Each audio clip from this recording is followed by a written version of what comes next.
नमस्कार दोस्तों, कैसे हैं आप लोग। आशा है आप लोग हमेशा की तरह एकदम बढ़िया होंगे, जोरदार होंगे, ज़बरदस्त होंगे, जिंदाबाद होंगे। चलिए, तो आज हम पढ़ेंगे फोनॉन्स। ठीक है। अब ये फोनॉन क्या होता है, इसको थोड़ा अपन डिटेल में डिस्कस करेंगे। ठीक है। तो इसको समझने के लिए सबसे पहले आप ये समझिए कि आपको पता है कि कोई भी सॉलिड होता है तो किस तरह से होता है, कोई भी क्रिस्टल होता है किस तरह का होता है कि एटम्स जो हैं 3D में जमे होते हैं। ठीक है। किस तरह से ये जो एटम्स हैं ये 3D में जमे हुए हैं। कैसे जमे हुए हैं? ठीक है। ठीक है। तो इसको हम एक यूनिट सेल बोलते हैं और ये यूनिट सेल क्या करता है, अपने आप को रिपीट करता है और इस तरह से पूरा क्रिस्टल बनता है। ठीक है। उसको लैटिस कहते हैं। ओके। तो ये हमको चीज समझ में आई। अब इसको थोड़ा सा और मैं समझाता हूं आपको। फॉर एग्जाम्पल, यहां पर आपको 3 डायमेंशनल एक डायग्राम में बना रहा हूं। इसको x ले लीजिए, इसको y ले लीजिए, इसको z ले लीजिए, जैसी आपकी इच्छा। अब देखिए, अब मैं y को थोड़ा पीछे बढ़ाता हूं तो ये -y हो जाता है। ये देखिए -y है। ठीक है। इस तरफ मैं x को आगे बढ़ाता हूं तो ये हो जाता है -x और इस तरह z को मैं बढ़ाता हूं तो ये हो जाता है इस तरफ -z। ठीक है। और यहां पर है आपका कोई एटम। ठीक है।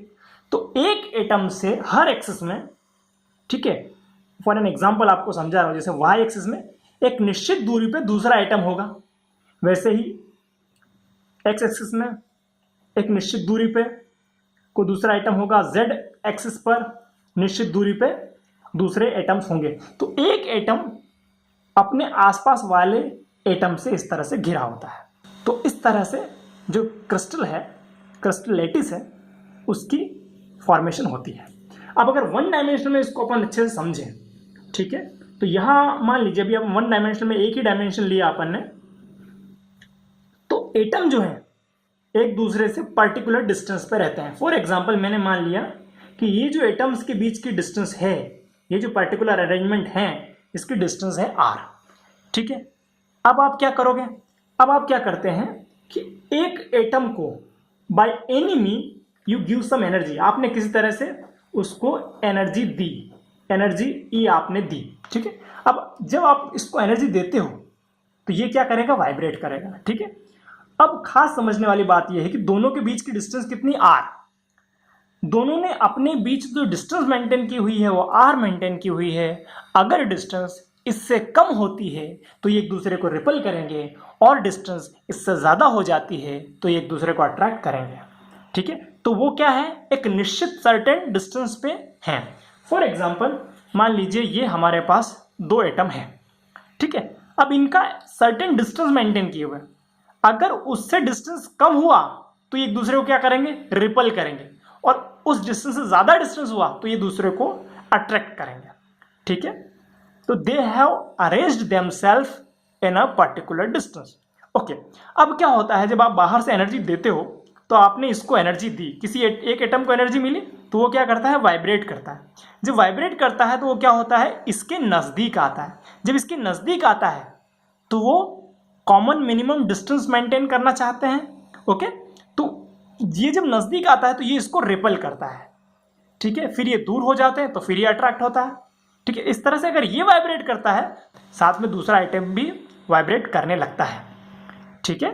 अब अगर इसके साथ में इधर तीसरा आइटम है तो ये भी क्या करेगा, वाइब्रेट करने लगेगा। तो हम क्या देख रहे हैं कि हमने तो सिर्फ इसको एनर्जी दी थी और ये वाइब्रेट करने लगा, और वो जो एनर्जी है वो इसको ट्रांसफर हुई और इस तरह से ये सब एटम वाइब्रेट करने लगे। इस तरह ये एटम वाइब्रेट करने लगा। तो हम ये देख रहे हैं कि जो एनर्जी यहां दी थी वो इस तरफ आ रही है। ठीक है।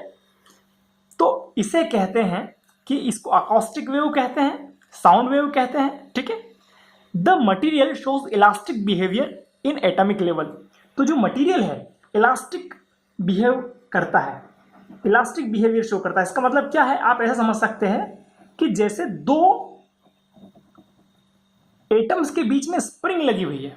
ठीक है। जब इस डिस्टेंस कम करने की कोशिश करोगे तो स्प्रिंग एक दूसरे को क्या करेगी, रिपल करेगी, और जब बढ़ाओगे तो वो अट्रैक्ट करेगी। ठीक है। तो एक इलास्टिक स्प्रिंग है इसमें, ऐसा ये बिहेव करते हैं। The atom act as if they are coupled by spring. ठीक है, थर्मल एनर्जी और outside force cause the atom and molecule to oscillate. कोई बाहर से एनर्जी दी आपने, थर्मल एनर्जी या किसी भी फॉर्म में दी, तो वो क्या करते हैं, वाइब्रेट करने लगते हैं। This generates mechanical wave that carries heat and sound through the material. तो इससे क्या जनरेट होती है, एक मैकेनिकल वेव जनरेट होती है। यहाँ पे क्या, जब सब वाइब्रेट करने लगे तो क्या जनरेट हो गई, मैकेनिकल वेव जनरेट हो गई, जो एनर्जी को एक जगह से दूसरी जगह तक ले जा रही है। A packet of these waves can travel through the crystal with a definite energy and momentum। तो ये जो वेव है वो क्या करेगी, एक निश्चित एनर्जी और मोमेंटम के साथ आगे बढ़ेगी क्रिस्टल में। ठीक है, these waves are treated as a particle called phonon।